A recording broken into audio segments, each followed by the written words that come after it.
Don't come back here because my girlfriend and I are going to live in this house. On the day my 3-year-old daughter was finally allowed to come home from the hospital after being there for a month, I returned to find my husband living with another woman. I was shocked by his betrayal. Both he and his girlfriend laughed at me, mocking me. To make things worse, my husband had the nerve to call me back to clean up the house, essentially kicking me out. Furious, I talked to some people and made sure my husband and his girlfriend faced consequences for their actions. My name is Emily. I met my husband Michael through my sister's husband, and we lived together with our 3-year-old daughter. We built our house while I was pregnant. We chose everything together, keeping it white inside and out, which I really liked. However, white gets dirty easily, so it needs a lot of cleaning. My husband gets very upset if there is even a small stain. He gets angry when our daughter spills food or dirties the walls. But he never helps clean up. He just complains that the house is dirty. He always points out the tiniest details, and lately I've been getting really fed up with it. Initially, I quit my job and became a full-time housewife after we got married. But when our daughter started kindergarten, I decided to work part-time to save money for the future. Since I started working, I hoped my husband would help more with housework and childcare. However, he thinks that my part-time job is my own choice. So he continues to leave all the household and childcare duties to me, just like before. One day, after sending our daughter to kindergarten, my sister and her husband, who live nearby, were supposed to visit our house. I tried to tidy up as much as possible while helping my daughter get ready in the morning.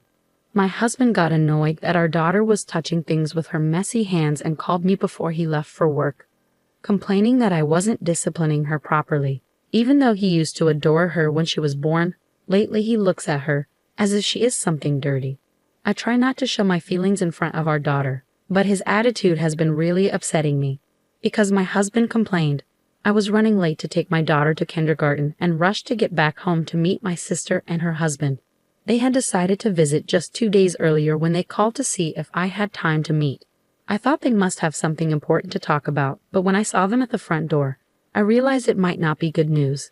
I invited my sister and her husband into the living room, and although they complimented our always clean house, their expressions remained serious. After I served them coffee, my sister's husband finally gathered the courage to speak. Actually, I've heard some not-so-good rumors about Michael. What he said next was unbelievable. Apparently, my husband was having an affair with a coworker. My husband was originally introduced to me by my sister's husband, but they weren't directly acquainted. It was through a mutual friend of theirs, my husband's brother. In other words, my brother-in-law. My brother-in-law's friend works at the same company as my husband, and he had heard some bad rumors from a colleague. One of the colleagues said that a female coworker had been going around saying she has a boyfriend in the company, and it seemed like she was talking about my husband.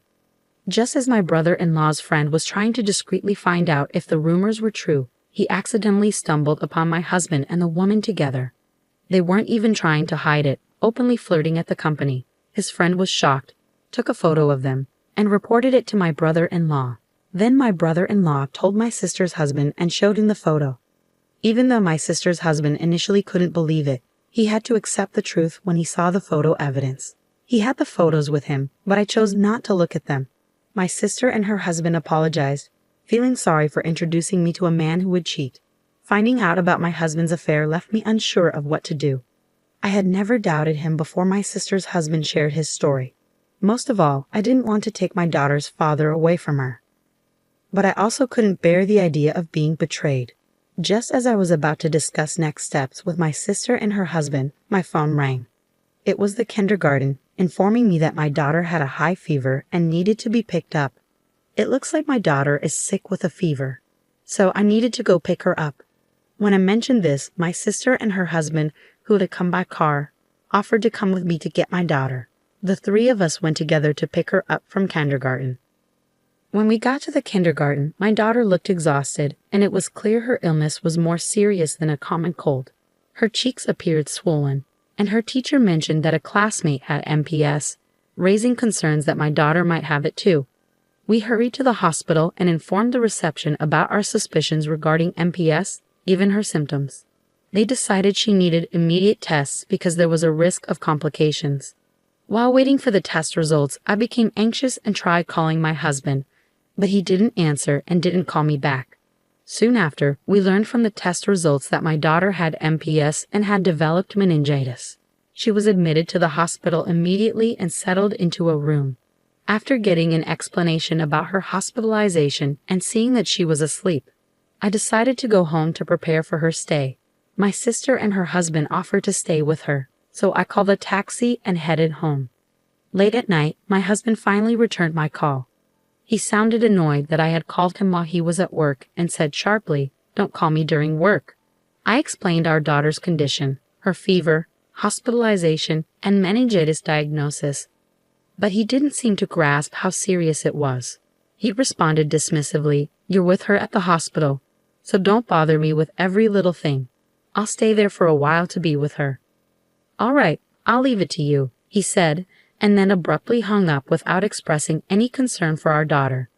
As a result, my daughter stayed in the hospital for over a month. During that time, my sister, her husband, my parents, and even my in-laws visited us frequently, worried about her. Surprisingly, my husband never visited once. When it was time for my daughter to be discharged, I asked my husband to pick us up, but he refused, claiming he was too busy with work. I shared this with my sister, and she and her husband offered to drive us home instead. On the day of my daughter's discharge, my sister's husband drove us home. It was a relief to see my daughter back to her normal self after such a long ordeal. However, when we arrived home, I noticed my husband's car in the parking lot, even though he was supposed to be at work. Through the window, I could see the silhouette of a woman inside. My sister and her husband also saw it and were furious, convinced it was his affair partner. I stopped them from barging in, left my sleeping daughter with them in the car, and went inside alone. When I entered the living room, I saw a woman standing close to my husband, just as I had seen from outside the window. When my husband noticed me, he quickly moved away from her, but it was already too late. I had seen everything. "Hey, I'm back. Who's this?" I asked him. Instead of answering, my husband stepped in front of the woman as if to shield her from me. Ignoring my question, he demanded, "Why are you here?" I couldn't believe it. He had forgotten the day our daughter was supposed to come home from the hospital. "I told you today was the day she's getting out of the hospital," I insisted. "No way. You said it was tomorrow. You tricked me into coming back today." My husband's response made it clear he had been so focused on bringing his mistress home that he forgot about our daughter. The woman peeked around my husband, looked at me, and smirked. Then she remarked to him, "Is this your wife?" What a chubby old lady. Hearing that, my husband's attitude hardened as he declared, "Yeah, I've got a young and cute girlfriend now. We decided to live here together, so don't come back." He put his arm around his mistress, as if to emphasize their relationship. I recalled the moment my sister's husband had revealed the affair to me.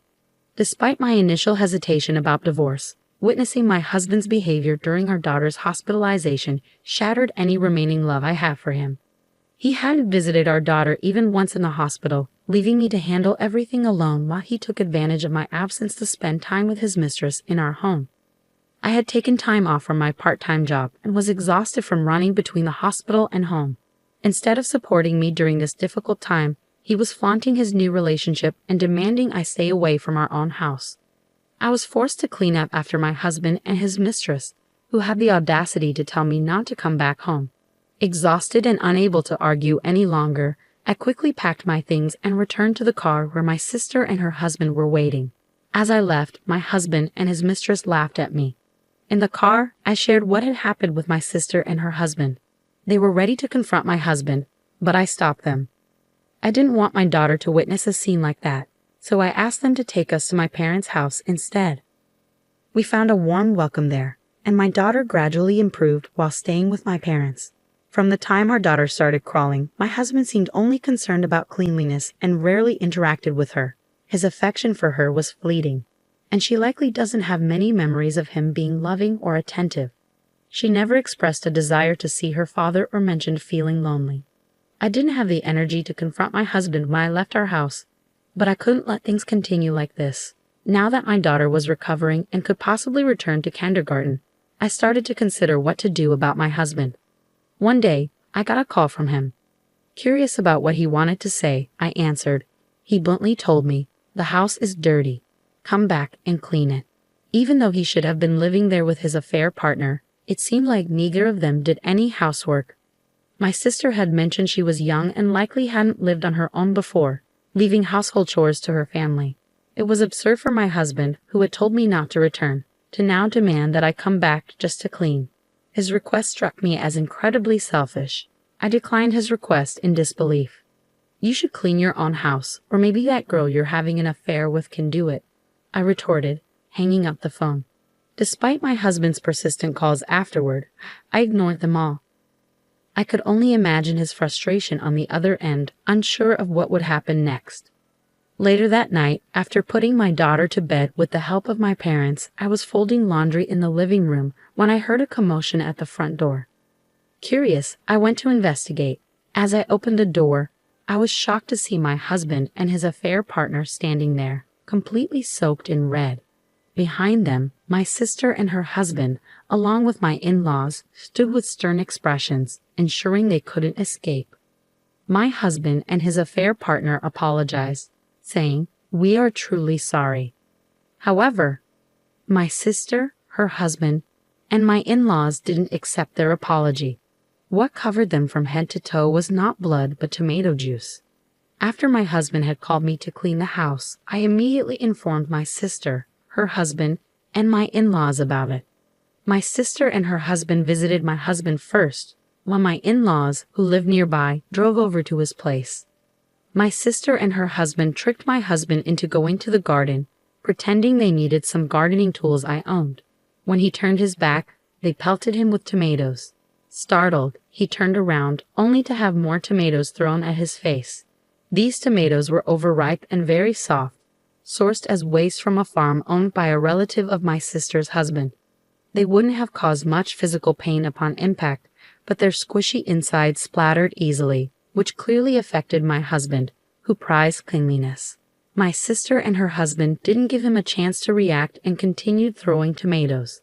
The tomatoes not only hit my husband, but also splattered against the pristine white walls of the house, causing chaos. As this unfolded, my in-laws arrived on the scene.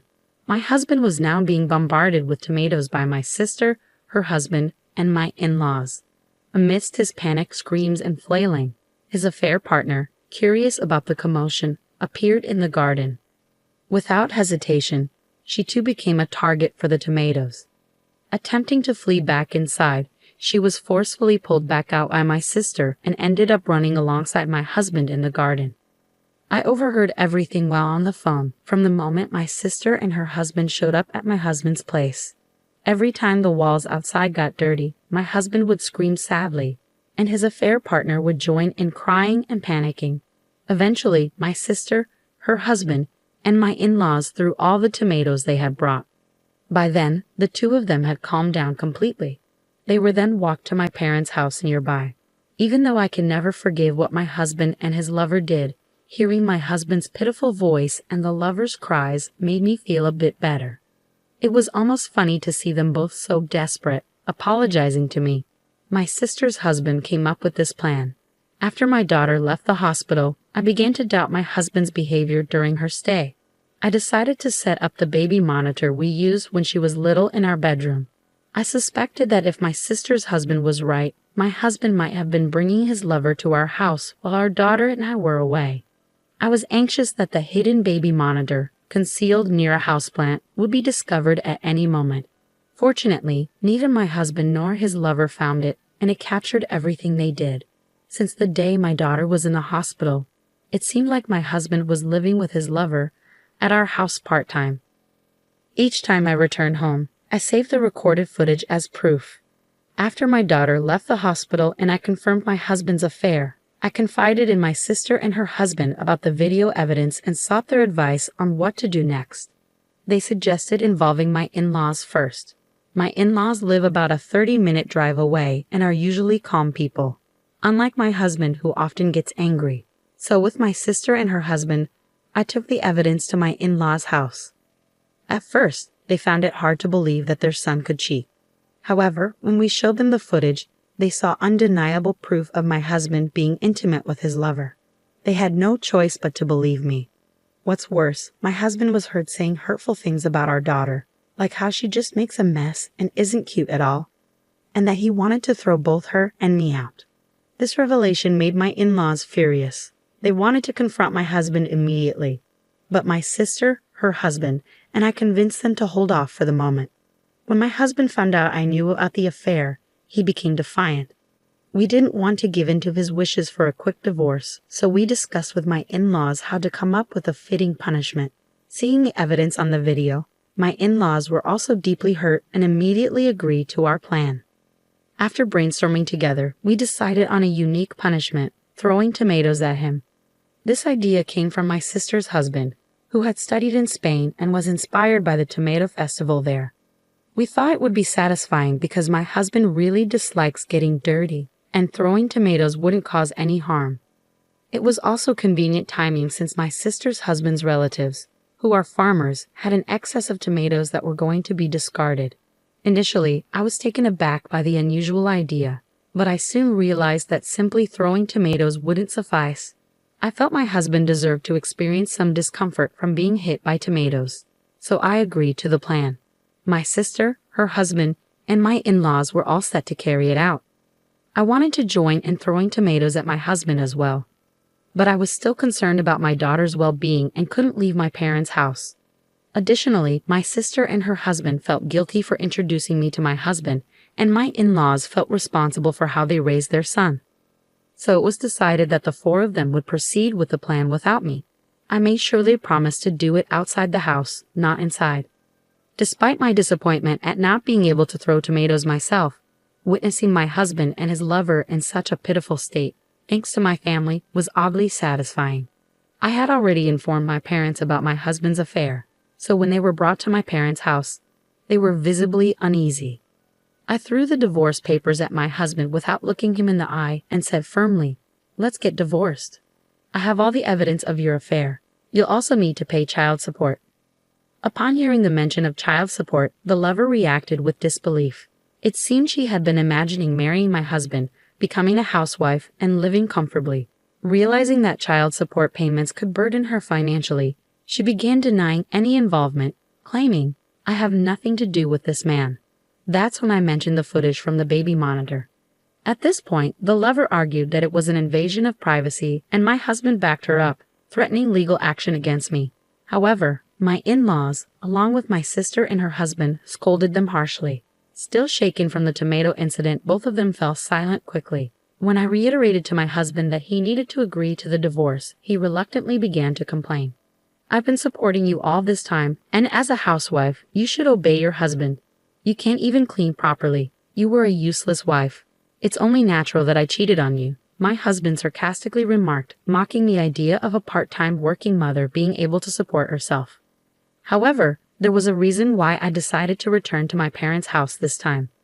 It wasn't just because my parents and my sister and her husband welcomed me back, but also because I was offered a full-time position at my part-time job.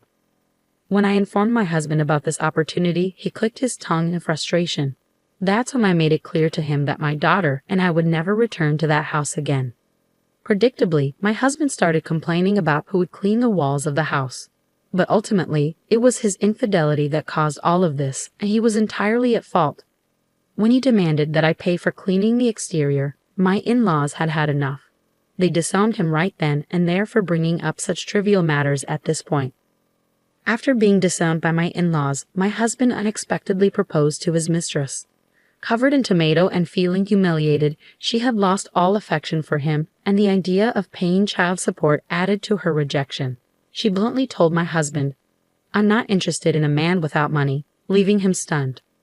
Under our stern gazes, my husband reluctantly agreed to our divorce. We informed them that we would continue discussions through our lawyers, and then we sent my husband and his mistress away. I'm not sure what they discussed on their way back, but apparently they ended up angrily arguing and parted ways, cursing each other out. Afterwards, my husband ended up living alone in our house, struggling to manage the mortgage and child support payments on his own. He tried seeking help from his brother, but was coldly turned away and cut off from his family. Now he had no one left to rely on. Meanwhile, the mistress faced repercussions from the rumors about her relationship with my husband.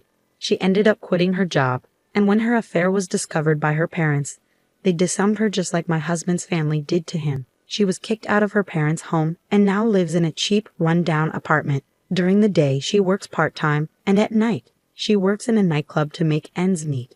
My sister once spotted the mistress working at a store's register and remarked how much weight she had lost and how aged she looked, despite being in her early 20s. It's heartbreaking to think about how a single mistake could dramatically alter someone's life and rob them of so many potential happy moments.